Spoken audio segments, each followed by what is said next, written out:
Welcome back to the Deep Dive. And right off the bat, a big thank you to our sponsor, PharmaAIacademy.com. That's the AEAI learning platform for people working in pharma. Absolutely. And it's so relevant today, isn't it? AI and pharma and life sciences, it's just exploding. It really is. You think about drug discovery, clinical trials, manufacturing, even patient care. AI has the potential to just, well, revolutionize things. Yeah, huge potential. But it's not quite the same as using AI in, say, retail or something. No, exactly. You've got really strict regulations, massive data sensitivity concerns, and the need for rock-solid accuracy and validation. It's non-negotiable. Which is why that kind of tailored AI learning specifically for pharma is becoming so crucial. PharmaAIacademy.com really hits that spot. It does. So today we're diving into something fundamental for using these AI tools, especially the big language models. Prompt engineering. That's right. We're drawing heavily from Lee Boonstra's work, software engineer at Google, from February 2025, simply titled Prompt Engineering. It's a great resource. And for you listening, if you want to get the essentials without wading through super technical stuff, this deep dive is, well, your shortcut. Yeah, we're aiming to pull out the most important bits, give you the core concepts. Our mission really is to make sure you leave understanding what prompt engineering actually is, why it matters so much now. And introduce some key techniques you can actually use. Techniques that apply broadly, but we'll definitely touch on how they might look in pharma data analysis, report generation, maybe even coding for research tools. Okay, let's get into it then. What is prompt engineering at its core? Well, fundamentally, a prompt is just your input to the language model. Usually text, right? Though sometimes images or other things for multimodal models. So the question you ask it? Sort of, yeah. But here's the thing Lee Boonstra emphasizes. Anyone can type something in. The real skill, the engineering part, is crafting prompts that are effective. Ah, okay. So it's more involved than just thinking up a question. Much more. It's iterative. You have to think about, well, which model are you using? Gemini, GPT, Claude, they're all slightly different. Right. Then there's how you configure the output, the exact words you choose, the style, the structure of the prompt, even the background info you give it. It all matters. Sounds like a bit of an art and a science. That's a perfect way to put it. The paper defines prompt engineering as designing these high-quality prompts to guide the LLM towards accurate, relevant outputs. It's about experimenting, tweaking wording, maybe even changing your writing style, depending on the task. And what kinds of things can you do with good prompt engineering? Oh, a whole range. The paper lists things like text summarization, really useful, information extraction, pulling specific data points out. Okay. Question answering, obviously. Classifying text like sentiment analysis, translating between languages, or even code languages. Generating new code. Wow, code generation too. Yep.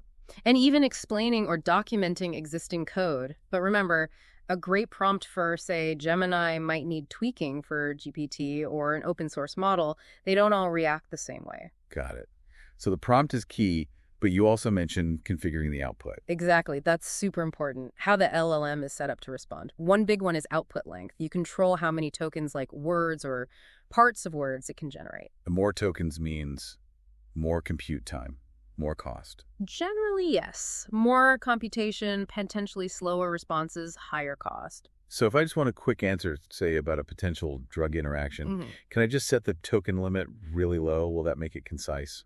Not automatically. The paper points out that just lowering the limit just cuts it off. It doesn't force the model to be succinct before that cutoff. Ah, okay. If you want brevity, you actually need to ask for it in the prompt itself, summarize in one sentence or something. This matters a lot for techniques like React, where you need both reasoning and an action in the output. Okay, guided towards conciseness from the start. What about those sampling controls you mentioned? Temperature, top K. Right. So LLMs work by predicting probabilities for the next word, right? Sampling controls decide which word gets picked from those possibilities. Temperature is a big one. Okay. Lower temperature makes the output more deterministic. It'll almost always pick the most likely next word. Great for facts. Consistency. Really important in pharma, obviously. Makes sense. Higher temperatures introduce more randomness. You get more diverse results, sometimes more creative, maybe even unexpected outputs. The paper links Gemini's temperature to the softmax function, lower temp, basically boosts the probability of the top choices. So low temp for reliable stuff, high temp for maybe brainstorming drug target ideas or something. Just decent rule of thumb, yeah. Then you have top K and top P. They both narrow down the choices for the next word. How do they work? Top K just considers the top K most likely words. Small k means more focused, factual. Large K allows more variety. Top P, or nucleus sampling, picks from the smallest group of words whose combined probability adds up to at least P. Again, like temperature, you often need to experiment to find the best K and P values for your specific task. And these all interact, I assume. Temperature, top K, top P. They do, yeah. The paper explains how they often work together. If you have all three, the model might filter by K and P first, then use temperature to sample from that smaller set, but the specifics can vary between models. It sounds complex to balance. It can be. Sometimes one setting can dominate if set to an extreme. Like temperature 0 basically forces the most likely word every time, making K and P less relevant. Are there any, starting points if you're just beginning to play with these? Yeah, the paper gives some helpful suggestions for coherent but somewhat creative results. Maybe try temperature 0.2, top P 0.95, top K 30. Okay. For more creativity, perhaps temperature 0.9, top P 0.99, top K 40. For less creative, more reliable tasks like that data extraction from a clinical report, maybe temperature 0.1, top P 0.9, top K 20. That's useful. And if there's really only one right answer, like a dosage calculation, starting with temperature 0 is often the way to go. That gives us something concrete to start with. Any dangers or things to watch out for with these settings? Yes, definitely. The paper warns about something called the repetition loop bug. Uh-oh. Yeah, the model can just get stuck repeating the same word or phrase over and over. And interestingly, it can happen at both very low and very high temperatures. Really? How? Well, at low temps, it might become too predictable and just lock into a loop. At high temps, the randomness can just, by chance, circle back and repeat stuff. So you need careful tinkering with temp and KP to avoid it. Okay, good to know. So we've covered the prompt itself and the output settings. Let's get into the actual prompting techniques. The first one sounds simple. General prompting or zero shot. Right, zero shot. It's the most basic approach. You just describe the task, maybe give it some text to work with, but crucially, you provide 0 examples of what the output should look like, hence zero shot. Can you give an example? Sure. The paper uses movie review classification. The prompt might be, classify movie reviews as positive, neutral, or negative review. Her is a disturbing study. I wish there were more movies like this masterpiece. Sentiment. And the model should just output positive. Ideally, yes. And the paper notes, even with these simple prompts, document them. Because prompt engineering is all about iteration and refinement, you'll want to remember what you tried. Good point. So if zero shot doesn't quite cut it, what's next? Then you move to one shot and few shot prompting. The idea here is simple but powerful. Show the model examples of what you want. Ah, okay. Give it a little guidance. Exactly. It really helps the model understand the desired structure or pattern. And one shot is one example, few shot is a few. Precisely. One shot uses a single example. Few shot uses multiple. The paper suggests maybe 3 to 5 as a general guideline, but it depends on the task complexity and the model's input limits. Can we think of a pharma example for few shot? The paper used pizza orders. Right. Okay, let's adapt it. Imagine extracting adverse drug events from unstructured patient notes into JSON format. Okay, very relevant. Your prompt could include examples like patient report, experienced mild nausea after second dose, extracted info, adverse event, nausea, severity, mild. Another example, patient report, severe headache reported yesterday, extracted info, adverse event, headache, severity, severe. Then you give it a new report. Patient noted dizziness. And hopefully it outputs dizziness, severity, or something similar following the pattern. Exactly. It learns the structure from your examples. That structure is key for consistent data capture in pharma. What makes for good examples in few shot? Quality is key. The paper says they need to be relevant, diverse, clearly written, and error-free.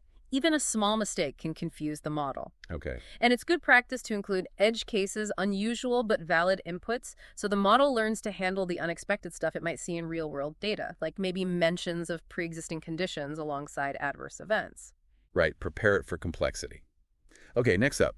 System, contextual, and role prompting. Sounds like setting the scene. Pretty much. They're all about providing guiding information. System prompting sets the overall purpose or context, like you are a helpful assistant that translates medical texts from German to English, or Classify these clinical trial documents by phase and output, only the phase number. So the big picture instructions. Exactly. You can even use system prompts to demand specific output formats, like that JSON example we just discussed. The paper mentions JSON helps with structure, sorting, reducing hallucinations, even safety. Super useful for regulatory stuff in pharma. Yeah, standardization is huge. What about role prompting? That's about giving the model a specific persona. Act as an experienced pharmacologist, or explain this clinical trial result like you're talking to a patient. Ah, like giving it a job title. Kind of. It influences the tone, style, level of detail, expertise. The paper has a travel guide example. You could easily adapt that to, say, a regulatory affairs expert persona. I can see how that would shape the output significantly. And contextual prompting. That's about providing specific background info relevant to the immediate task, like feeding it a paragraph from a research paper and then asking a question about that specific paragraph. So grounding the question in specific information. Right. The paper gives a blog post example. In pharma, you might give it patient history details before asking for potential treatment considerations. These sound like they might overlap a bit. They can, definitely. But the primary focus differs. System is the overall operating mode, context is immediate task info, and role is about the persona and style. Okay, that clarifies it. Now, step back prompting. That sounds intriguing. It is a neat idea. The technique involves asking the model a more general question related to your task first. Then, you use the answer to that question to help formulate the prompt for your specific task. So, warm it up with a broader concept first. Kind of, yeah. The idea is it activates relevant background knowledge in the LLM. Makes it think about the principles before the specifics. How might that apply? The paper uses a game storyline example. First, ask about common themes in the genre, then ask for a specific storyline using those themes. In pharma, maybe first ask, what are the general mechanisms of action for kinase inhibitors? Right. Then, using that context, ask, compare the specific mechanisms of drug X and drug Y, both kinase inhibitors. It could lead to a richer, more accurate comparison. The paper suggests it might even help reduce bias by starting general. Clever. Okay, let's talk chain of thought or code. This one gets mentioned a lot. It does, and for good reason. Co aims to improve the LLM's reasoning, especially on complex problems, by getting it to generate the intermediate steps it takes to reach an answer. Like showing your work in math class. Exactly like that. Instead of just asking for the final answer, you prompt it with something like, think step by step, or explain your reasoning. And that helps. Often, significantly. The paper notes it's relatively easy to implement on existing models, boost performance, and really importantly gives you interpretability. You can see how it got the answer. That traceability seems crucial, especially for scientific or medical applications. Absolutely. You can spot logical flaws. The downside, it uses more tokens because you're generating all those steps. So, more cost, potentially slower. Can you give an example where it clearly helps? So the paper uses a word problem about ages. Zero Shot gets it wrong. Add, let's think step by step, and boom, it breaks it down logically and gets the right answer. Yes. You can also do Few Shot Suki, where your examples include the step-by-step reasoning. Think about applying that to analyzing complex biological pathways in pharma, outlining the steps before concluding, or generating realistic synthetic patient data by guiding the reasoning. Very powerful. Now, what's self-consistency? Sounds related. It builds on Suki. Instead of just one step-by-step reasoning path, often found using low-temperature, greedy decoding, self-consistency involves running the COTI prompt multiple times with a higher temperature. Why higher temperature? To generate different plausible reasoning paths, you get maybe 5 or 10 different step-by-step attempts. Then you look at the final answers from each path and choose the one that appears most often. Ah, like taking a majority vote on the answer after exploring different ways to get there. Exactly.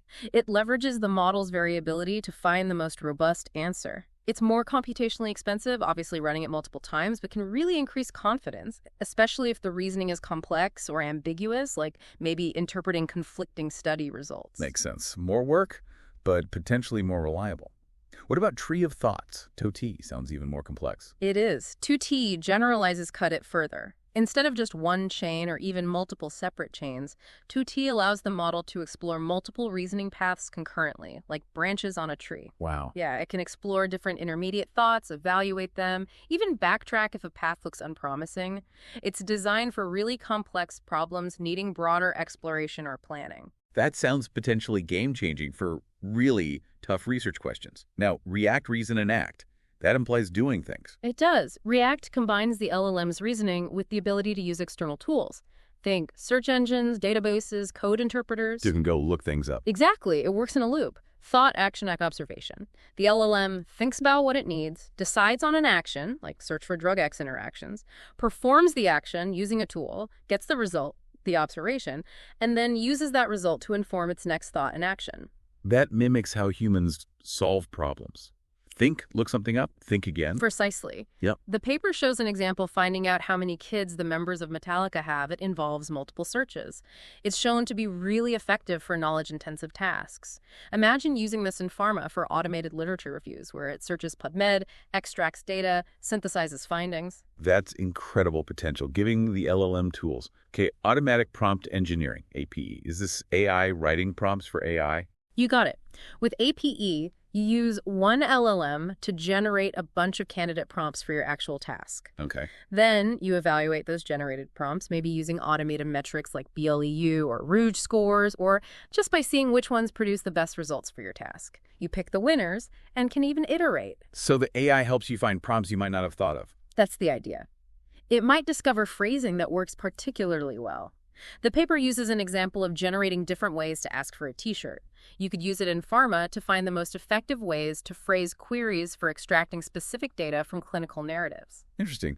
The paper also specifically mentions code prompting. Right. And Gemini, the focus model here, handles code via text prompts. You can prompt it to write code like a Python script to analyze some lab data. Handy? You can ask it to explain code you already have, translate code between languages like Bash to Python, and importantly, help debug or review code. Feed it some buggy code and the error message, and it can often spot the issue and suggest fixes or improvements. That could speed up development of research tools significantly. Definitely. But the paper strongly emphasizes, always review and test AI-generated code, especially critical code in pharma. Don't just trust it blindly. Wise advice. And multimodal prompting, just quickly. That's just using inputs beyond text, images, audio, video, along with text in your prompt. Depends on the model's capabilities. It's distinct from code prompting, which is usually text-based even when dealing with code. Okay, that's a whirlwind tour of techniques. Now let's distill some best practices. What are the top tips from the paper? Number one, maybe. Provide examples. One shot, few shot. It's often the most powerful way to teach the model what you want. Show, don't just tell. Makes sense. Examples are king. Second, design with simplicity. Keep prompts clear, concise, easy to grasp. Use strong verbs. Avoid unnecessary jargon or complexity. Keep it simple. Got it. Also, be specific about the output. Don't be vague. If you need a summary and bullet points, ask for bullet points. If you need JSON, specify JSON. Specificity improves accuracy. Clear instructions, clear expectations. And related to that, use instructions over constraints. Tell the model what to do rather than just listing things not to do. Positive instructions generally work better, though constraints have their place sometimes. Focus on the do, not the don't. Okay. Also, control the max token length, either in the settings or by asking for a specific length in the prompt. Write a tweet-length summary. Manage the output size. Use variables in prompts if you plan to reuse them.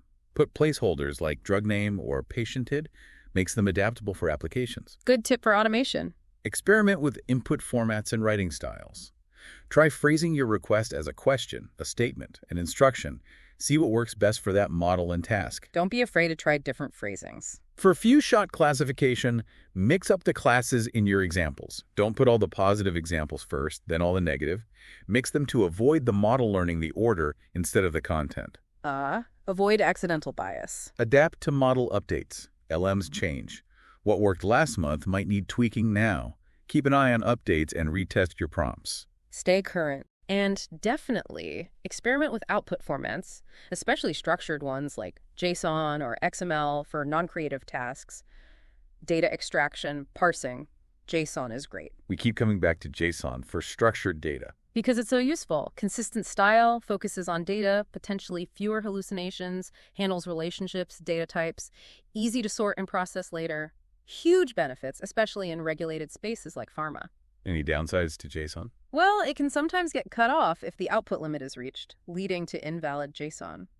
The paper mentions JSON repair tools like the JSON repair library that can sometimes automatically fix broken JSON. Good to know there are tools for that. And relatedly, working with schemas. Defining a JSON schema upfront tells the LLM exactly what structure and data types you expect in the output. It's like giving it a blueprint. Very helpful for complex data extraction. Provide structure for the input definition, too. Nice. What about collaboration? Yeah, experiment together, get multiple people trying to crack the same prompt problem. Different perspectives can lead to breakthroughs. Makes sense. Any specific QT best practices? Yes. For COT, the final answer should follow the reasoning. If you use self-consistency with COT, make sure the final answer is easy to extract from each reasoning path. And typically, for standard COT, set temperature to 0 for more deterministic, logical steps. Got it. Tem is 0 for COT. And maybe the most important practical advice. Document everything. Every prompt attempt. Version, model, settings, output, was it good, bad, why? Use a spreadsheet, track links, if using a tool like Vertex AI Studio. Why is documentation so critical? Because you will need to revisit things. You'll want to test prompts on new model versions. You'll need to debug when things go wrong. If you're doing retrieval augmented generation, RAG, document the retrieval part too. Treat prompts like code version, control them. Maybe even write automated tests. It's an iterative experimental process. Document, document, document. That's incredibly practical advice. Treat prompts like code. So, wrapping up the techniques and practices, it's clear prompt engineering isn't just typing a question. It's a thoughtful, iterative process. Absolutely. It's about choosing the right technique. Zero shot, few shot, SUTI, React, maybe even APE, configuring the model appropriately, and following best practices like using clear examples, specific instructions, and meticulous documentation. Okay, let's bring this back specifically to Pharma and our sponsor, pharmaaiacademy.com. We've talked about general principles. Given Pharma's unique constraints, the regulations, the accuracy demands, data privacy, how might prompt engineering look different, or what techniques become even more critical compared to, say, creative writing? That's a great question. I think the emphasis shifts significantly. That need for factual accuracy, it's paramount. So you'll likely lean more heavily on techniques that promote reliability. Okay. Like using lower temperatures more often, providing very strong, validated, contextual information grounding prompts in established medical literature or internal SOPs, perhaps using RAG. Techniques like self-consistency might be used more routinely to double-check critical outputs, even though they cost more. So a higher bar for verification. Definitely. And that meticulous documentation we just talked about, it goes from best practice to absolute necessity for audit trails and compliance. You need to be able to trace why the model produced a certain output based on a specific prompt and configuration. Right. Audit trails are key. Structured outputs like JSON become even more valuable for ensuring data consistency for things like adverse event reporting or clinical data submissions, where standards are vital.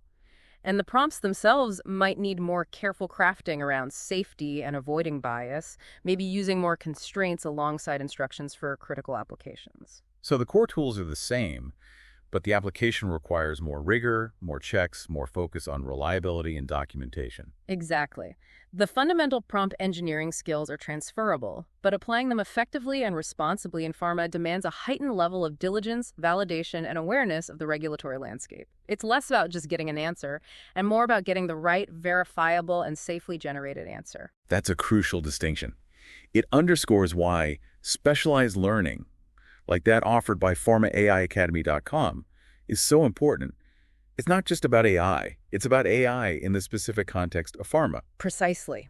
As these tools become more integrated, mastering prompt engineering with that pharma-specific lens isn't just helpful, it's becoming a core competency. A provocative thought to leave everyone with. As AI gets more capable, will the most valuable skill be knowing the right questions to ask and how to ask them effectively within your domain? It really shifts the focus, doesn't it? It really does. The power is immense, but unlocking it responsibly requires skill and domain knowledge. Prompt engineering is right at that intersection. Well, this has been incredibly insightful. A huge thank you again to our sponsor, pharmaaiacademy.com, the AI learning platform for people working in pharma. If you're in the industry and want to get ahead of the curve on AI, definitely check them out at pharmaaiacademy.com. Thanks for tuning in. And thank you for joining us on The Deep Dive.